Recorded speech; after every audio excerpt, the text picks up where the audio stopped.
Hello students, कैसे हैं? अच्छे हैं? अच्छी पढ़ाई चल रही है? तो चलिए फिर आज एक क्वेश्चन के साथ फिर से हाजिर हुए हैं और ये क्वेश्चन आपके सामने है।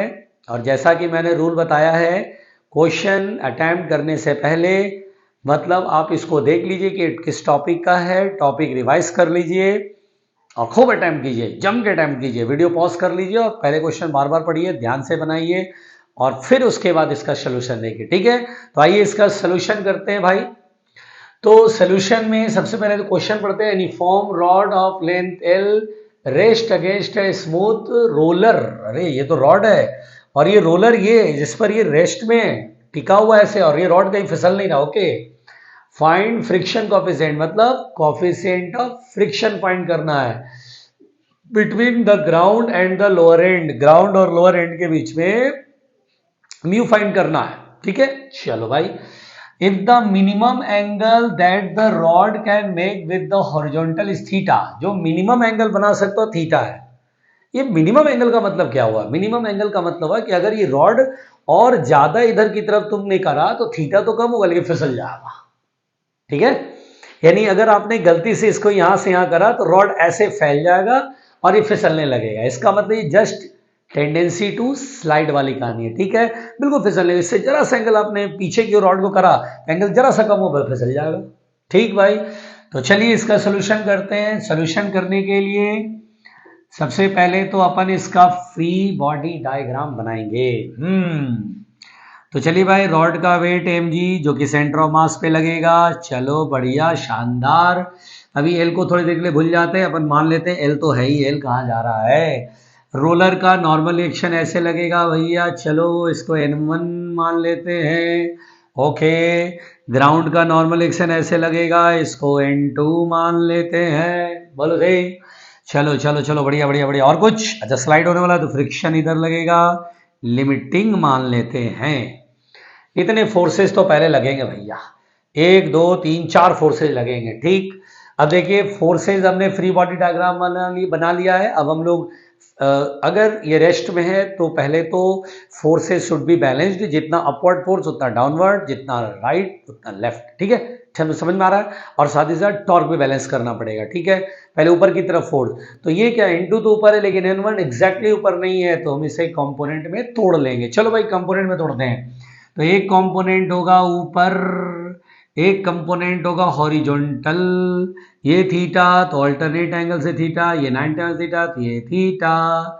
n1 का कंपोनेंट होएगा n1 cos थीटा, इधर होएगा n1 sin थीटा। चलो भाई, तो जितना फोर्स ऊपर उतना फोर्स नीचे। ऊपर की तरफ कौन कौन से फोर्स लग रहे हैं? n1 cos थीटा और n2, ध्यान से देखना। n1 cos थीटा और n2 ऊपर की तरफ, mg नीचे की तरफ। तो n1 cos theta plus n2 equal to mg। बहुत बढ़िया। और जितना फोर्स लेफ्ट उतना फोर्स राइट, लेफ्ट की तरफ n1 sin theta, n1 sin theta equal to limiting friction जो कि म्यू n2 होएगा। यहाँ पे नॉर्मल एक्शन कितना है n2, तो म्यू n2 होता है लिमिटिंग फ्रिक्शन। चलो भाई, दो इक्वेशन हमारे सामने, फर्स्ट एंड सेकंड। अब अपन को क्या करना चाहिए? Balancing the torque.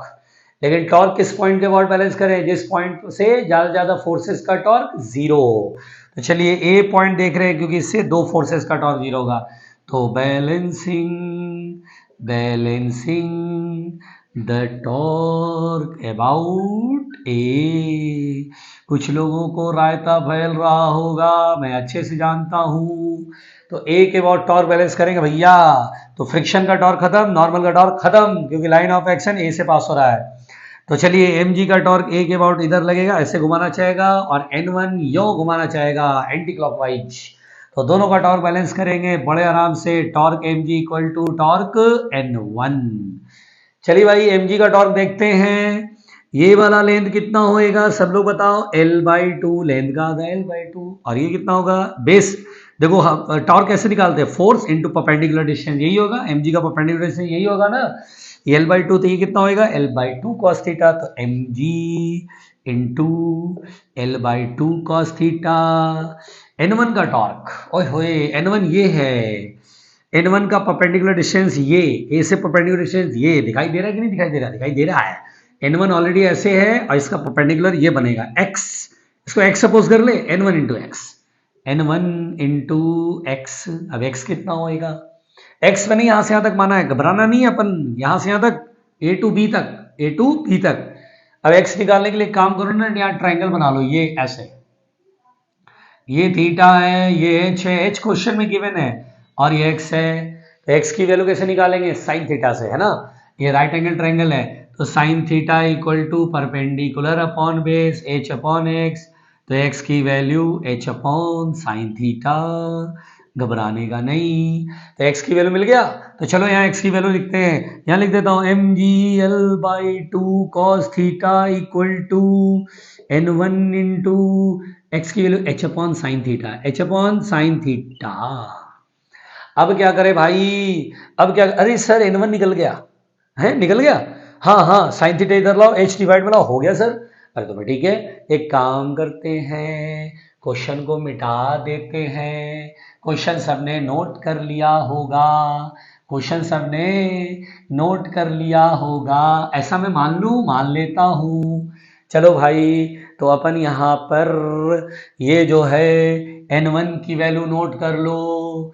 n1 equal to कितना होगा? साइन थीटा इधर आएगा, h डिवाइड में mgl sign theta cos theta upon 2h।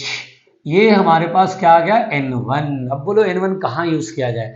n1 यहाँ यूज कर लेते थे, n2 निकल जाएगा और n2 की वैल्यू यहाँ पुट कर देंगे n1 तो भाई। या एक काम कर सकते हैं, नहीं छोड़ दो यार, ज्यादा बुद्धि मत लगाओ, ज्यादा बुद्धि मत लगाओ। या एक काम कर सकते हैं, n2 की value n1 sign theta by mu यहाँ कर लो। चलो एक काम करते हैं, वैल्यू ऑफ सेकंड में जो n2 की वैल्यू है निकाल करके म्यू के टर्म में यहाँ पुट कर देते हैं। बोलो समझ में आ रहा है? चलो इसको थर्ड इक्वेशन मान लेते हैं और थोड़ी देर के लिए n2 का वैल्यू निकाल लेते हैं, कितना आएगा? n1 sign theta by mu, और यहाँ पुट कर लेते हैं।